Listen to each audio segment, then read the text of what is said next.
Dios te bendiga. Seleccionamos la palabra del Señor en el libro de Números, capítulo 13, y vamos a dar lectura desde el verso 25 hasta el verso 9 del capítulo 14. Dice la escritura: y volvieron de reconocer la tierra al fin de 40 días, y anduvieron y vinieron a Moisés y Aarón y a toda la congregación de los hijos de Israel en el desierto de Parán, en Cades, y dieron la información a ellos y a toda la congregación, y le mostraron el fruto de la tierra.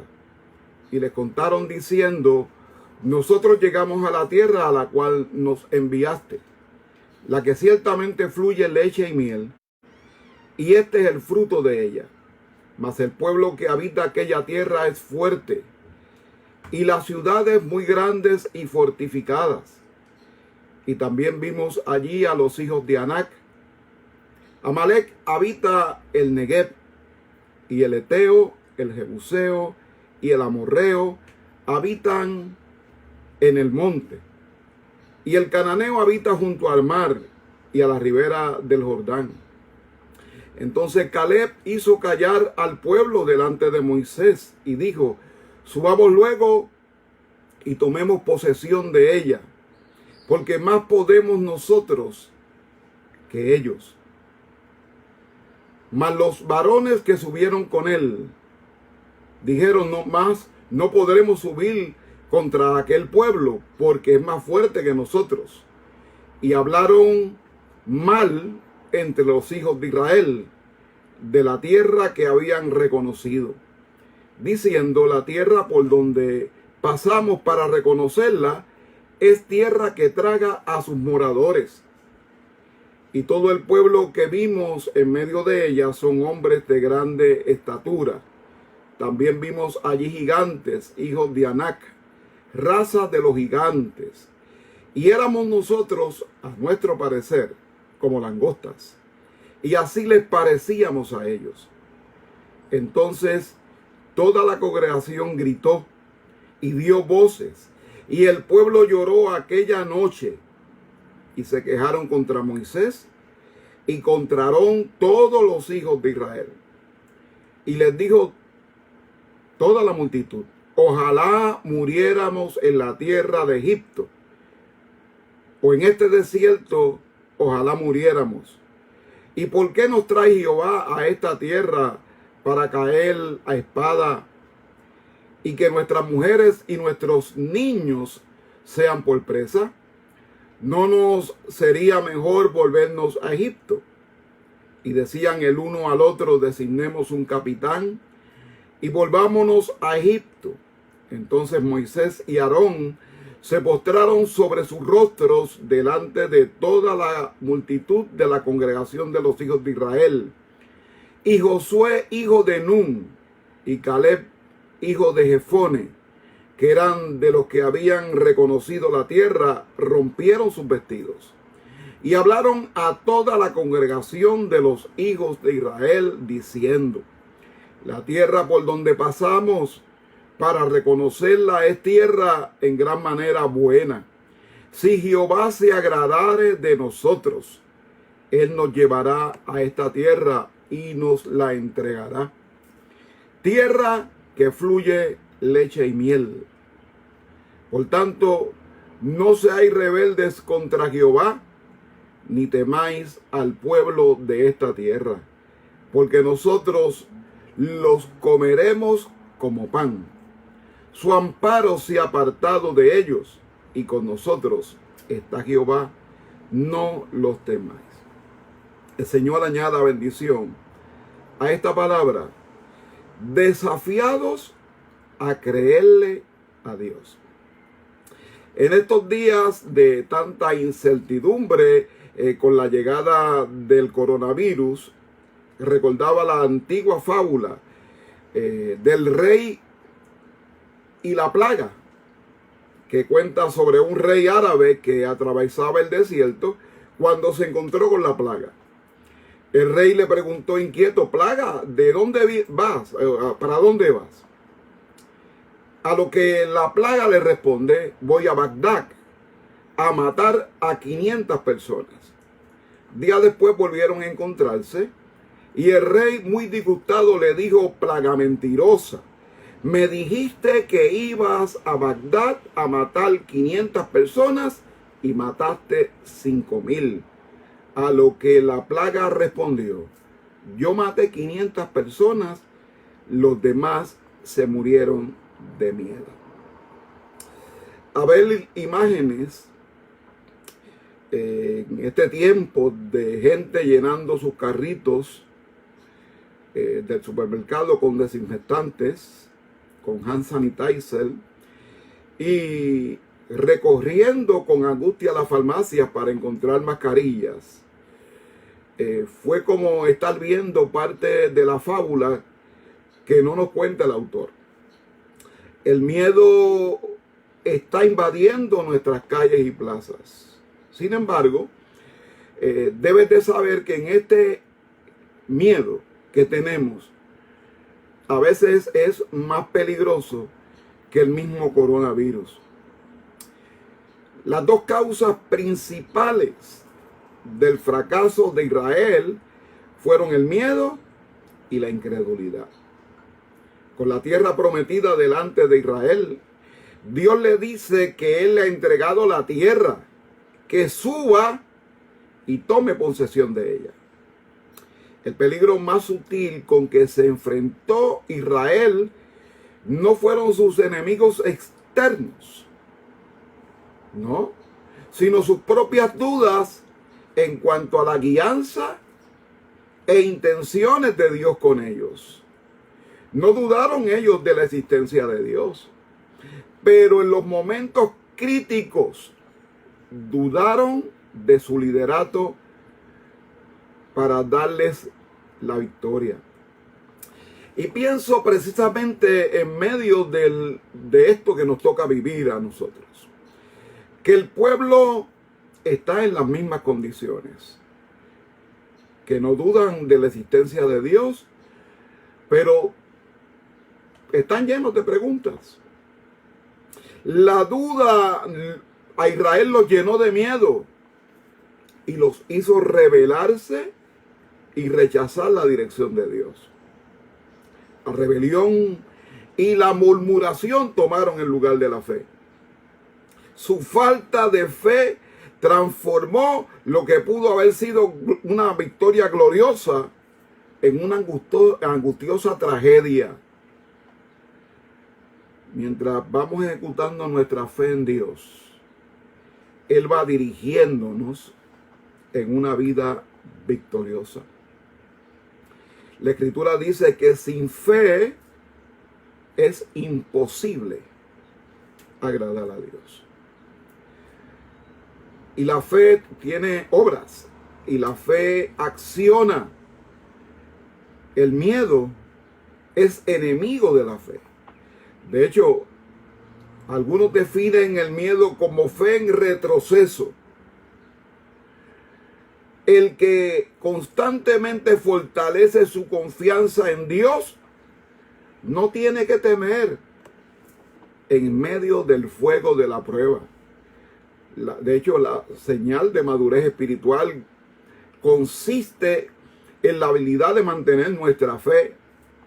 Aún mientras otros se desesperan bajo la presión del momento, tú y yo, la iglesia del Señor, debemos aprender a descansar en el Señor.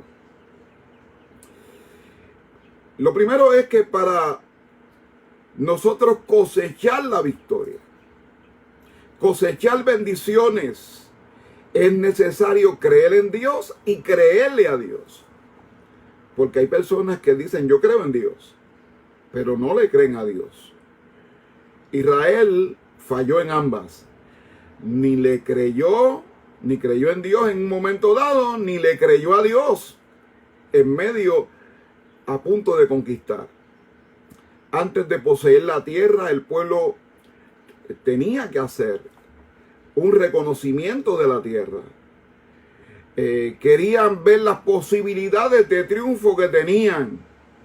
Dios les había dicho que les iba a dar la buena tierra y que tomarían posesión de ella. La seguridad del éxito no dependería de sus fuerzas, ni de la estrategia militar, sino de lo que Dios les había prometido. Lo que necesitaban era obediencia y confianza. 2 espías fueron enviados, uno por cada tribu los envió Moisés. Y Moisés fue específico en sus instrucciones. Les dijo lo primero, observar la tierra como es, el pueblo que la habita.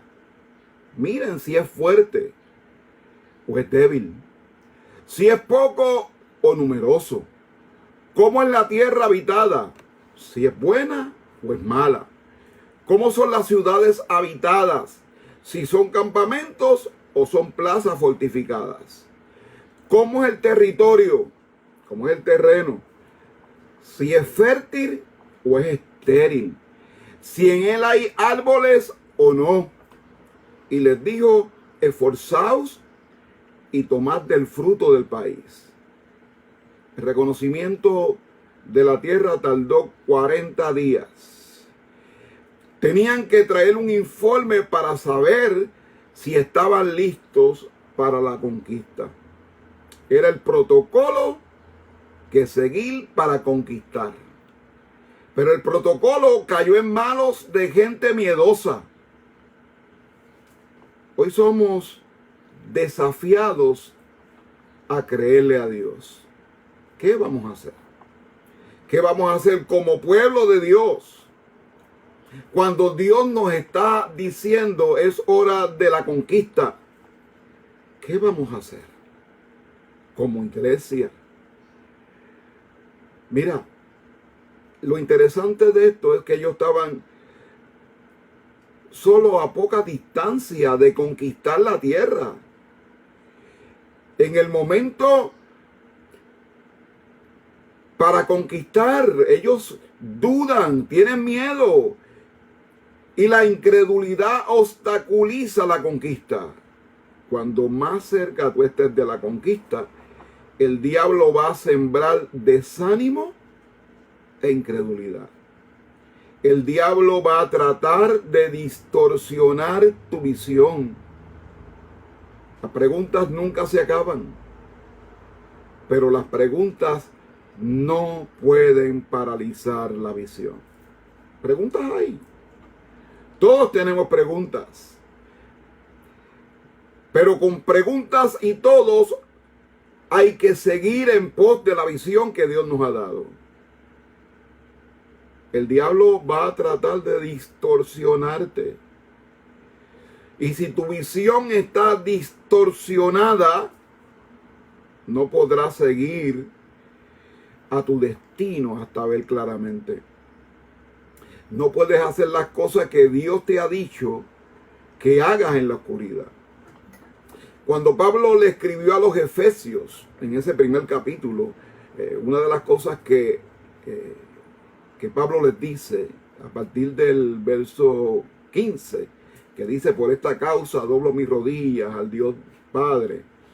Pero una de las cosas interesantes dentro de ese contexto, de ese primer capítulo de Efesios, es que Pablo dice que oraba a los efesios para que el Dios de nuestro Señor Jesucristo, el Padre de gloria, dice, os dé espíritu de sabiduría y de revelación en el conocimiento de Él, alumbrando los ojos de vuestro entendimiento.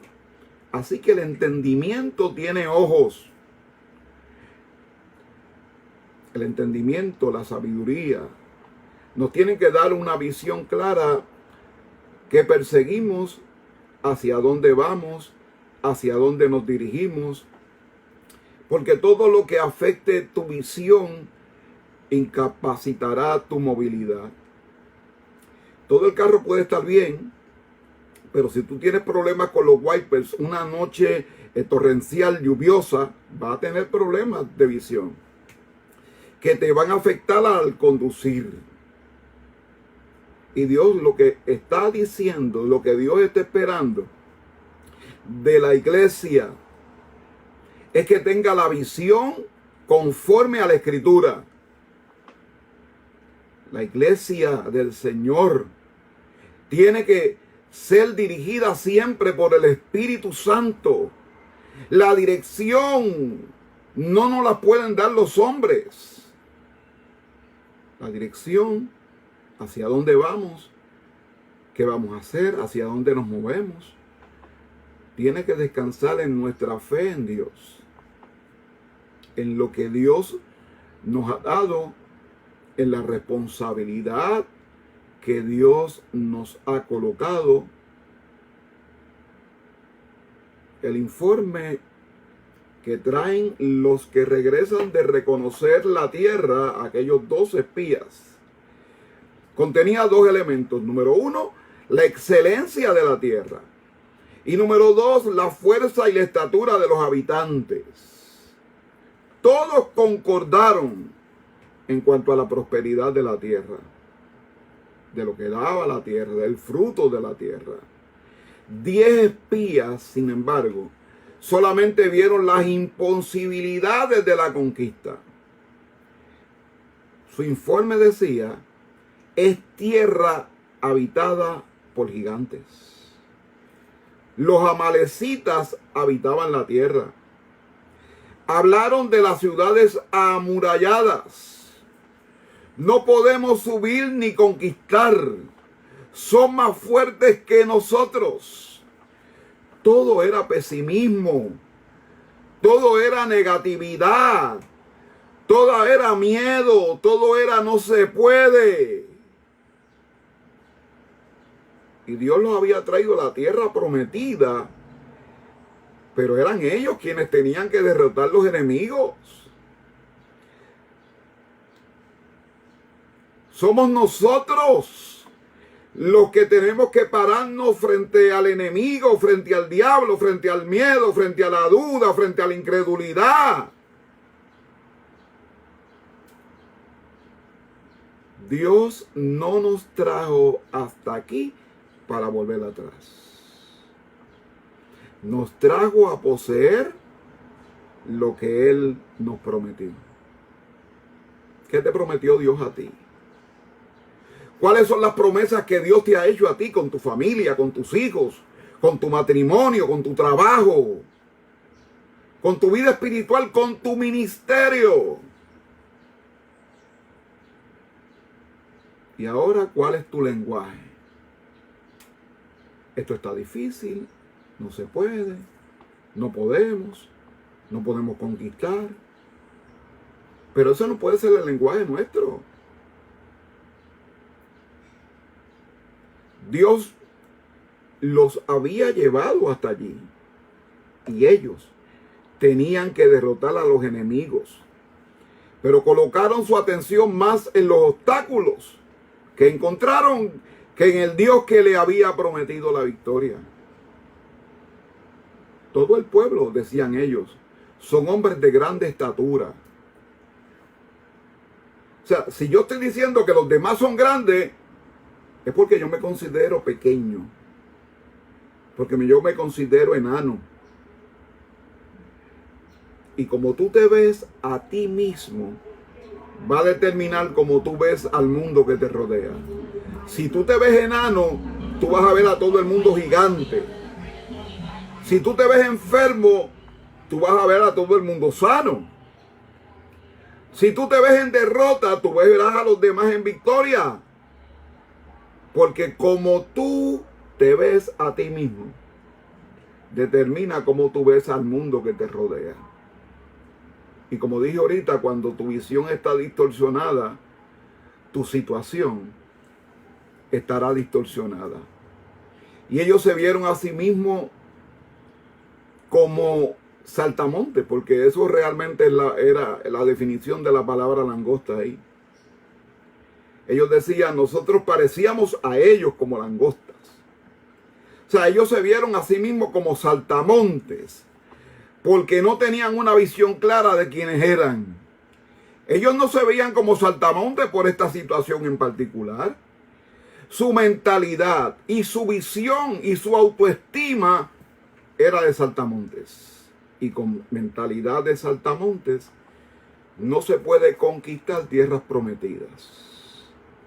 Hay situaciones que revelan cómo tú te ves a ti mismo y quién realmente eres. Y precisamente cuando estamos bajo presión, sale a la luz quiénes realmente somos y en quién realmente creemos. Porque cuando todas las cosas van bien, es fácil decir yo le creo a Dios. Cuando todas las cosas fluyen, es fácil decir yo le sirvo al Señor, yo soy cristiano, yo tengo mucha fe. Pero cuando las cosas se aprietan, entonces sale a la luz quiénes somos. O somos conquistadores o somos saltamontes. O somos grillos que lo que hacemos es ruido, pero no hacemos nada más. La percepción no venía de los gigantes. La percepción venía de ellos. Y la gente te ve a ti del modo que tú te ves. La percepción de ti mismo es importante antes de tú entrar en un conflicto.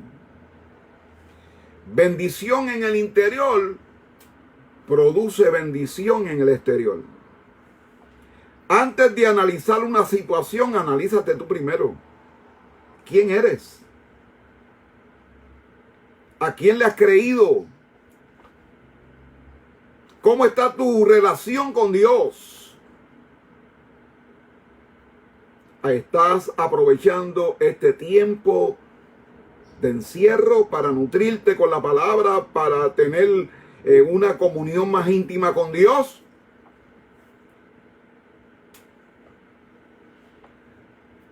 ¿O toda tu nutrición es series de Netflix?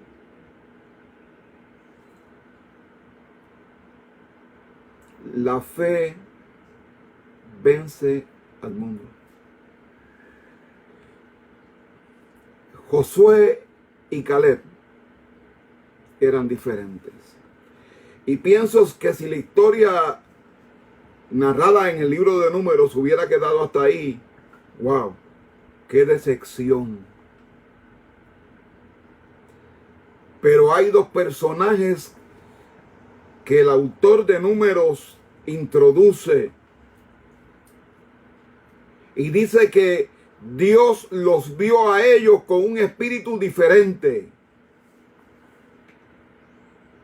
Ellos vieron distinto. No es lo que sucede, sino como tú interpretas lo que sucede. Y Josué y Caleb lo dice ahí, eran distintos, eran diferentes, tenían otro tipo de espíritu, dice la Escritura. Su mirada no estaba en las fuerzas del enemigo. Su mirada estaba en el poder de Dios. El Dios que había derrotado a Egipto les daría la victoria. Ellos sabían que el triunfo estaba en las manos de Dios y no en la fuerza del pueblo. Ellos no tenían complejos de inferioridad, ni se veían como saltamontes, porque ellos sabían quién era su Dios. Y la expresión de ellos es: subamos y tomemos posesión. Somos capaces. Los comeremos como a pan. Qué interesante esa expresión. Los comeremos como a pan. Lo que está diciendo, esta experiencia será para nutrirnos. Esta experiencia será para alimentarnos espiritualmente. De aquí saldremos con más fuerzas. El que confía en Dios vive en victoria. Josué y Caleb no se contaminaron con los demás. Mi hermano, hay gente que tienen fe, pero se asocian con gente acomplejada y se contaminan. Cuando uno está en conflicto, cuando uno está en prueba, cuando uno está en crisis, hay gente que hay que renunciar a llamar. Tú sabes cómo son. Tú sabes cómo piensan. Tú sabes cómo lo que te van a decir. No los llames. No los necesitas.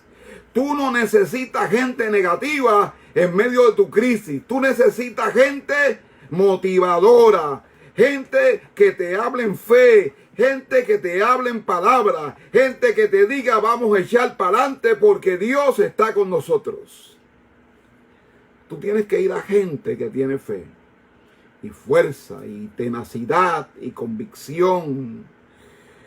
Rodéate de personas que sepan quién eres tú y lo que Dios te ha entregado. Cuando llega la batalla, tú no tienes tiempo de bregar con gente en tu equipo que está dudando quién eres tú. Aunque sean solo 3, pero que entiendan quién tú eres y que puedas hacer lo que Dios te mandó a hacer. Jesús tuvo un círculo íntimo y a ellos les reveló cosas que a los otros 9 no entendían. No, los otros 9 no entendían lo de la transfiguración, por eso no se lo llevó. Se llevó a Juan, se llevó a Pedro y se llevó a Jacobo. Porque los otros no hubieran entendido. En el momento de ministrarle a la nena de Jairo, se llevó a Pedro, a Juan y a Jacobo.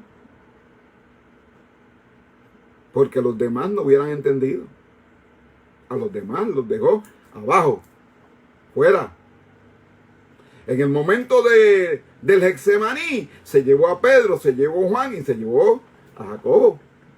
A esos primeros 3. ¿Por qué? Porque el Señor sabía que en momentos de crisis tenemos que asociarnos con gente de fe. Con gente que habla positivo. Con gente que habla victoria. Ahí estaba el Señor. A veces nos quemamos porque nuestro equipo es débil. Son gente que en vez de seguirte a ti, quieren que tú los sigas a ellos. Josué y Caleb vieron lo mismo que los demás, pero su interpretación fue muy diferente. Más podremos nosotros que ellos. Los demás decían, son gigantes, no podemos. Esto está difícil, Dios nos trajo aquí para matarnos. Pero Josué y Caleb dijo, no. Si Dios nos ha prometido la victoria es porque nos la va a dar. Si Dios nos ha traído hasta este lugar es porque nos va a dar la victoria. Y solo porque tú no te has enfrentado a esta clase de gigantes, no significa que no podrás vencer. Nosotros sabemos ya cómo enfrentar huracanes por la experiencia que hemos tenido.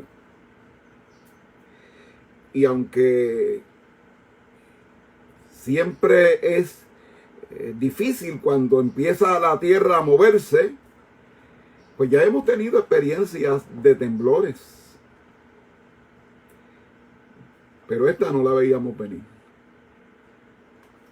No veíamos venir una pandemia a esta magnitud. ¿Y qué hacemos nosotros? ¿Y qué haces cuando la vida te trae cosas que tú no tienes punto de referencia? Que tú no sabes cómo manejarlas porque nunca las has manejado antes. Tú puedes enfrentar este nuevo problema si te ves a ti mismo correctamente. Si dejas de pensar que eres un saltamonte y pues empiezas a pensar que eres un conquistador. Oiga, por no creer, el pueblo no conquistó. El gran pecado de Israel fue su falta de confianza en Dios. No dependieron de su presencia. No dependieron de sus promesas. ¿Será el enemigo más poderoso que Dios? ¿Será el coronavirus más poderoso que Dios? Ellos se vieron inferiores. Se vieron como insectos porque tenían una visión distorsionada de ellos, de sus enemigos y de Dios. Siempre recuerdo aquel momento donde Jesús, allá en Betsaida, oró por un ciego, que lo sacó fuera del campamento y le puso las manos. Lo sacó fuera de la aldea, y cuando le preguntó qué ves, él dijo: yo veo los hombres como árboles. En otras palabras, lo que él estaba viendo estaba distorsionado. Tenía a Jesús al lado, pero lo que veía estaba distorsionado. Y hay personas que con Cristo al lado, su visión hoy está distorsionada. Pero qué bueno que Jesús no lo dejó así. La Escritura dice que Jesús le puso las manos, oró por él, lo sanó, y el texto dice en Marcos 8:22, y vio claramente a todos. Y eso es lo que Dios nos está llamando hoy como iglesia. Estamos siendo desafiados a creerle a Dios, pero estamos siendo desafiados a ver claramente, a trabajar con nuestra visión espiritual. El pueblo no conquistó porque su visión estaba tan distorsionada que ellos vieron gigantes por todas partes. 40 años en el desierto por no creerle a Dios. Qué triste es perder la confianza en Dios. Iglesia, hoy somos desafiados a creerle a Dios. Vamos a la conquista. Dios nos llama a conquistar. Hoy el Señor va a nosotros. ¿Cómo te ves a ti mismo? ¿Y cómo tú ves a Dios en medio de tu crisis? Hoy Dios te llama a creerle. Y en este momento yo te invito a que cambies tu visión, a que orientes tu mentalidad y puedas decir: yo le creo a Dios. Porque si tú le crees a Dios, la victoria, el triunfo está garantizado. Si hay alguien en esta mañana que me está escuchando y todavía no ha aceptado a Jesucristo como su Señor y como Salvador, yo te hago la invitación para que en este instante tú recibas a Jesucristo como Señor y como tu Salvador. Y a cada amigo y a cada hermano de la iglesia que me ve, hoy es día de creerle a Dios.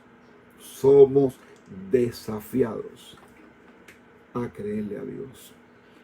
Padre, te doy gracias en el maravilloso nombre de Jesucristo, tu Hijo amado.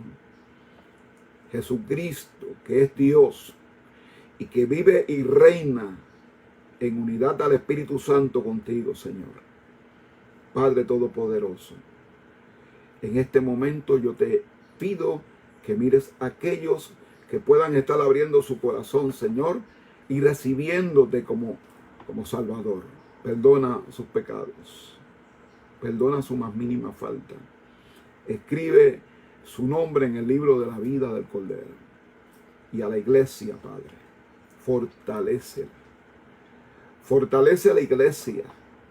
Nutre la iglesia. Derrama, Señor, un bautismo con el Espíritu Santo, donde podamos sentir esa presencia. Dale nuevas fuerzas a la iglesia y aumenta nuestra fe. Por Jesucristo nuestro Salvador. Amén. Que Dios te bendiga, que Dios te guarde. Bendiciones.